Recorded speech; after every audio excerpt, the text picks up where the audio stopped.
Boa noite a todos meus amigos ouvintes do vlogger do Conde Lope da Villanueva. Um certo rapaz chamado Renato Guzmão colocou 10 pontos a respeito da legalização do aborto nestes termos. Vai ser uma leitura cansativa e eu vou tentar ser o mais conciso possível. Primeiro, até certos estágios, o amontoado de células, que é o embrião, não tem anatomia humana definida, com membros formados, órgão e tal, se assemelhando a alguns de outras espécies animais. Também não tem um sistema nervoso nem consciência, portanto não pensa, não sente dor. Olha, primeiramente, quando você diz que um feto e embrião são um amontoado de células, eu pergunto, o que você é até hoje? Você é um pedaço de merda? Você é uma figura feita de pedra, de gesso, de mármore? Não, você continua sendo um amontoado de células. Então, quer dizer, esse discurso abortista querendo reduzir a humanidade do feto como se o feto não fosse um ser humano, baseado no fato de ele ser apenas amontoado de células, é tão contraproducente quanto esquizofrênico, uma vez que esse argumento que invalida a existência de um feto por ser um amontoado de células, nada impediria que qualquer ser humano fosse invalidado na sua existência por ser também um amontoado de células. Por outro lado, nós temos o caso da forma. Um embrião, um feto talvez não tenha uma forma humana definida. E eu pergunto, que forma humana definida você quer propor? Um recém-nascido também, nós podemos dizer que não tem uma forma humana definida, se é que podemos entender assim. Uma criança que também não tem o desenvolvimento pleno da sexualidade é um ser indefinido, segundo suas palavras. Talvez poderia ser considerado um não ser humano, uma vez que ele não é adulto. Por outro lado, nós podemos dizer que um adulto ele pode chegar a uma plenitude do ser humano, mas não é um velho, né? Já que o velho, segundo suas palavras, ele também está num processo de desenvolvimento, mas também de degeneração. Enfim, o que você considera forma humana? É absurdo esse conceito de forma humana. O que existe é um processo da existência humana, que comporta várias fases. Se nós analisamos a seguinte questão de que um ser humano pode ser um feto, um embrião, um recém-nascido, uma criança, um adolescente, um adulto, um velho e um morto, e partindo desse pressuposto de que encontramos praticamente todos os seres humanos esse processo de desenvolvimento da existência e também até mesmo do seu fim, então nós podemos dizer que o feto sim é um ser humano, só que no seu estágio inicial. Como aliás é completamente absurdo você afirmar que é justificável o aborto porque tal ser não sente dor. Se a dor ou a falta de dor for um aspecto para que nós justifiquemos matar alguém, nada impede que nós peguemos pessoas indesejáveis, pessoas que sejam defeituosas, pessoas que sejam loucas, e nós apliquemos, sei lá, certos tipos de anestésicos e nós matemos a base de anestésicos. O fato de você matar sem dor não exibe o fato de que a prática é criminosa. Como também, se a gente achar que entre matar judeus num campo de concentração através de gás venenoso que pode não causar muito dano no ponto de vista do sofrimento e, sei lá, e você achar que esse tipo de prática é muito mais humana justamente porque você não pegou um fuzil e deu um tiro numa criança de 2 anos, nada impede o fato também de que ambos são práticas assassinas e criminosas. E que sob determinados aspectos, quando você justifica o assassinato de um indivíduo baseado apenas no fato de ele sentir ou não sentir dor, nós podemos dizer que Vossa Senhoria é um cretino monumental. Não estou dizendo você, naturalmente, eu não sei nem se as suas ideias, ou então você colocou de alguém aqui. Aí botou aqui, não é porque alguém é a favor do aborto que necessariamente é a favor das formas cruéis de aborto. Alguns sequer abortariam. Eu, por exemplo, sou contra o aborto, mas sou contra o aborto desumano, com mutilações, dor e irresponsabilidade. E a favor do aborto feito de forma humana, sem dor e de forma responsável. Não existe essa história de assassinato responsável. Colocar milhares de judeus em Auschwitz numa câmara de gás também é uma forma de matança responsável, segundo essa lógica. Uma vez que se cria mecanismos para que aquelas pessoas sejam eliminadas sem dor. Então quer dizer, se a gente colocar determinados tipos de indivíduos numa injeção letal, digamos, aplicando um anestésico daquele que derruba elefante e depois cianureto para matá-lo de vez, então quer dizer, isso aí é uma forma responsável de matar pessoas. Mas como é que você possa ser tão leviano a ponto de afirmar que existe uma forma responsável de matar? Não existem formas responsáveis de matar. Porque matar uma pessoa inocente, ela já implica, por definição, uma contradição moral. Um contrassenso no âmbito da ética. um contrassenso do âmbito de qualquer tipo de princípio de convívio, como também no que diz respeito à dignidade da pessoa humana. Logo, afirmar que nós podemos matar certas pessoas justamente porque não podemos impor dor a elas, é o mesmo que justificar qualquer forma de assassinato, contanto que você mate na hora a pessoa. O que é, logicamente, absurdo. Aí tá botando aqui, só a favor do aborto até 10ª semana de gestação, que faz parte da fase embrionária e com medicamentos. Vários textos e vídeos fazem uso de argumentos falaciosos e chantagistas que apelam totalmente para o lado emocional da causa. E não teria o lado emocional da causa?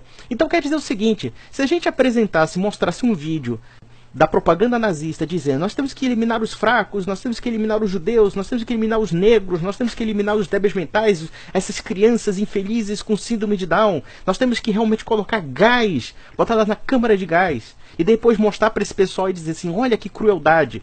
Aí você vai dizer, não, mas isso é uma coisa muito emocional, nós temos que pensar de forma muito racional. Sua lógica com o devido acatamento é absurda. Eu posso dizer que criminosa. Claro que é uma questão também emocional. Uma questão de você se compadecer não somente pelo sofrimento da pessoa, como também pelo fato de que essas pessoas têm o direito de existir. Então não me venha dizer que o fato do movimento pró-vida mostrar o que é de fato uma prática do aborto é algo puramente emocional. Seria o mesmo que dizer assim, olha, você está sendo muito emocional mostrando o maníaco do parque em vídeo estuprando e estrangulando uma mulher. É a mesma coisa. Claro que é uma questão também emocional, no sentido de que a emoção implica uma reserva moral. Ou será que você acha que a falta de emoção necessariamente possa ser algo válido quando nós vemos seres inocentes sendo assassinados?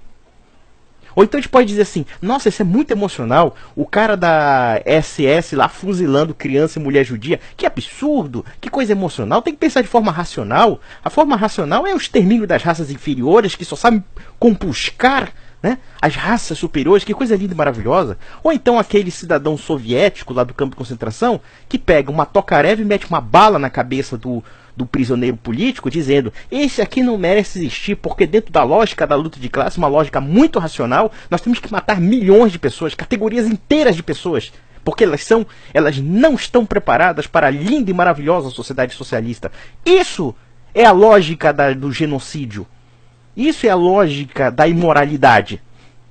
Você não se compadecer com o sofrimento humano. Vamos lá. E quem é emocional nesse ponto deverá passar a vida inteira em prantos pelos genocídios praticados geralmente com os abates de animais para nosso consumo, centenas de milhões de espermatozoides derramados em uma ejaculação, formigas pisoteadas, enfim, seres vivos também. Trato dessa questão no próximo mito. Meu filho, eu vou dizer uma coisa, se tu não concebes a diferença ontológica e a diferença hierárquica entre a vida de um ser humano e a vida de uma formiga, eu posso dizer que você é sumamente um idiota. É isso que nós podemos dizer. Como eu disse assim, eu não sei nem se essas ideias são suas ou copiadas de alguém, mas se forem suas, eu digo, você é um idiota. Você não tem capacidade intelectual para discutir sobre direitos humanos, sobre direito da vida humana. É claro que a vida humana não pode ser equiparada de uma vaca ou de um cachorro. Até porque pelos aspectos ontológicos, pelos aspectos especiais que os seres humanos têm e os animais não têm. Ou você vai ser equiparado a uma barata. Se você acha que você pode relativizar a vida humana, querendo dizer que nós não respeitamos do mesmo nível a vida das baratas ou a vida das vacas, nada impede que eu chegue na sua casa, pegue uma arma e dê um tiro na sua cara. Por que não? Segundo sua lógica, você está equiparado a uma barata, você está equiparado, sei lá, a um mosquito, você está equiparado a um cachorro, uma vaca e etc. Só que do ponto de vista ontológico, o que é ontológico? É o seguinte, dentro dos seres existe uma hierarquia. O ser humano não domina o mundo por acaso. O ser humano não tem razão apenas por acaso. Existem qualidades e dons especiais dos seres humanos que diferem de todos os animais. E existe uma ordem que inclusive determinou isso, uma ordem divina. É claro que dentro da perspectiva materialista do abortista, ele acha que o ser humano é apenas um ser ocasional, um amontoado de células, né, que vai, vive e morre e busca no máximo os prazeres e evitar a dor. Olha só que lógica idiota, né? Porque se for a questão de, se nós acharmos que a nossa vida se resume em procurar prazeres e evitar a dor, nada impede que o maníaco do parque esteja muito bem resolvido nisso, uma vez que ele gosta de causar dor em outras pessoas e ao mesmo tempo sente prazer em matar essas pessoas. Mas o argumento moral não pode ser justificado em torno desse tipo de barbaridade. Vamos lá. Somos animais também. A única diferença é que somos mais inteligentes. Algumas espécies são mais inteligentes que outras, isso é normal. Particularmente na teoria, acho que todos somos iguais e deveríamos ser respeitar como tais. Mas na prática nunca é assim. Julgamos algumas espécies, ainda depois da nossa, como sendo mais importantes que outras, quando protegemos mais um gato, um cão, do que uma galinha, um boi que comemos, sem culpa alguma. E seria diferente, idiota? Como é que você diz que você é igual a uma vaca? Você acredita mesmo nisso? Então vou fazer o seguinte, se você se acha igual uma vaca, nós vamos colocar você no curral, nós vamos colocar você de 4 e fazer você comer capim. Por que não? Já que você se acha igual uma vaca. Não há igualdade do ponto de vista ontológico, do ponto de vista existencial, entre seres humanos e uma vaca. Uma vaca continuará sendo uma vaca no pasto, sendo comida não somente dos seres humanos, como também de outros animais. A vaca existe para isso. Lamentavelmente. Ou não, né? Porque pelo menos uma picanha é muito gostosa. Agora, você fica nesse papinho de querer reduzir a dimensão da dignidade humana, equiparando a vacas, a mosquitos, a baratas. Eu digo, se Vossa Senhoria pensa dessa maneira, eu aconselho a procurar um tratamento psiquiátrico, porque você é um doente mental. Né? Vamos lá.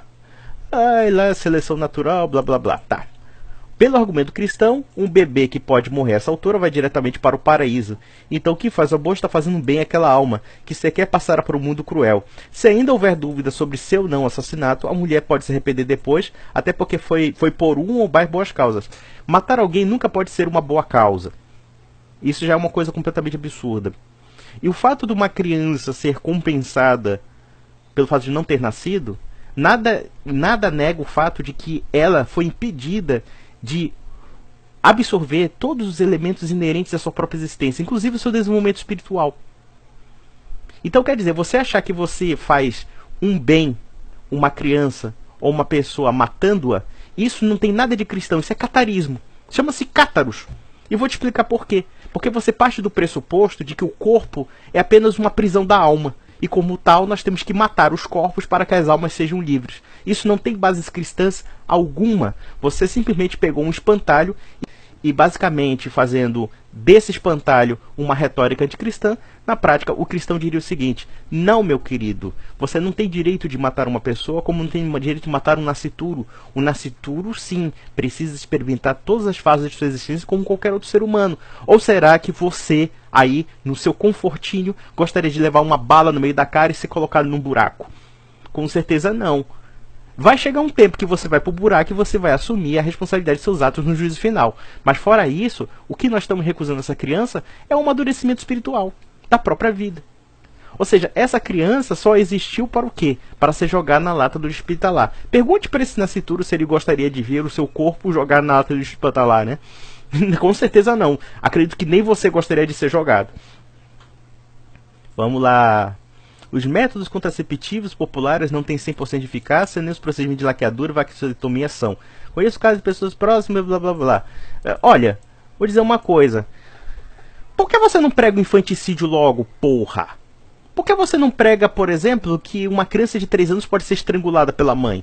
Ou pode ser simplesmente vendida? Ou pode ser simplesmente abandonada à fome? Por que não? Se o problema é controle de natalidade e métodos contraceptivos, então nada impede, por exemplo, dentro da sua lógica, que uma criança recém-nascida possa ser abandonada na lata do lixo e morrer de fome. Nada impede também que crianças de até os 7 anos de idade possam ser estranguladas, possam ser simplesmente reduzidas à fome também e deixá-las simplesmente perecer em nome desse tal controle de natalidade que você está falando. Afirmar que o aborto é uma reserva para o controle de natalidade, nada impede também que o infanticídio ou a prática de assassinato de crianças também seja um controle de natalidade, uma vez que são mais bocas a alimentar. Dentro dessa lógica, por que um nascituro teria menos privilégio do que uma criança nesse sentido? Uma vez que a lógica essencial disso é você evitar que mais pessoas vivam. Pronto, respondida a pergunta. Ao contrário de muitos pensam, o aborto pensando na sociedade pode ser um ato muito responsável. Ai, meu Deus, isso aqui é repetição chata. Olha, ato responsável. Olha, não existe essa história de assassinato responsável. Não existe essa história de genocídio responsável. Não existe essa história de roubo, de furto, de estupro responsável. Como também não existe aborto responsável. Isso é tudo palhaçada de momento pro aborto. Ou seja, transformar o mal numa espécie de bem através de uma transmutação grosseira da linguagem. Eu não vou ler tudo aqui, que pra mim isso aqui é besteira, né? Vamos lá. 7. Quase ninguém nota uma criança e todos sabem a dificuldade e a preocupação que é ter um filho aqui no Brasil. Além do que eu acho que nem quem já deu algum filho para adoção consegue se sentir bem com isso. Ah, claro, o negócio é o seguinte, eu vou me sentir mais bem matando meu filho. Essa é a tua lógica, que legal. Né? Ou seja, segundo a lógica dele, uma criança que foi abandonada, mas que pode ser adotada por uma família que a ame, é muito pior do que, por exemplo, você pegar uma criança e jogar na lata do lixo hospitalar. Porra, cara, que lógica buceta é essa? Não, buceta não é sacanagem. Chamar de lógica buceta não. Buceta é coisa gostosa. Lógica cu mesmo. Cu de macho, cabeludo, feio, cagado. Isso mesmo. É a lógica do cu cagado. Feia, horrorosa. Né? Se uma pessoa pode ser considerada morta por não ter mais atividade cerebral, estou falando de eutanásia. Se o aborto de anencéfalos, gravidez de risco e frutos de estupro são legalizados e bem compreendidos e aceitos, quem diz que são bem compreendidos e aceitos? Depende. No Brasil, a maioria dos brasileiros não aceita o aborto. Quem aceita são aqueles filhos da puta abortista que tem bilhões de dólares e tem um ativismo judicial para fazer com que o STF trabalhe para eles. Lembremos disso. E aceita, por que não considerar também esses outros casos? Aborto é caso de saúde pública. É caso de saúde pública, como também, sei lá, matar retardado mental é caso de saúde pública, como fazer eugenia é caso de saúde pública. Esses argumentos jocosos, grosseiros, horríveis, né, que mostram apenas a manipulação semântica das ideias. Se uma pessoa pode ser considerada morta por não ter atividade cerebral? Bom, uma coisa é certa. Um nascituro que não tem ainda atividade cerebral, ele tem vida. O nascituro tem vida. E é por ter vida que o sistema nervoso central surge. Ou vocês vão dizer o seguinte, que na fecundação existe, sei lá, uma geração espontânea de um ser inanimado e do nada ele virou um ser animado. É essa argumentação lógica cuzona desse povo. Ou seja, dizer que não existe um processo vital. Mas é o processo vital que se consagra na fecundação é que gera o cérebro, gera o braço, gera o coração, gera um bocado de coisa. Então é absurdo você afirmar que um feto só tem vida a partir do sistema nervoso ou a partir do cérebro. É completamente absurdo isso. Pelo contrário, é a partir do processo da vida que surge o cérebro, surge a espinha dorsal, surge tudo. Surge todos os elementos inerentes a um ser humano, ou que podemos catalogar formalmente o ser humano, que para mim também é completamente vago, uma vez que todos os seres humanos passam aquele processo, então você tem uma espécie humana em formação. Abortos já acontecem em grande número de forma clandestina, seja com medicamentos nas primeiras semanas, procedimentos cirúrgicos em condições precárias, envolvendo grande risco à saúde da mulher.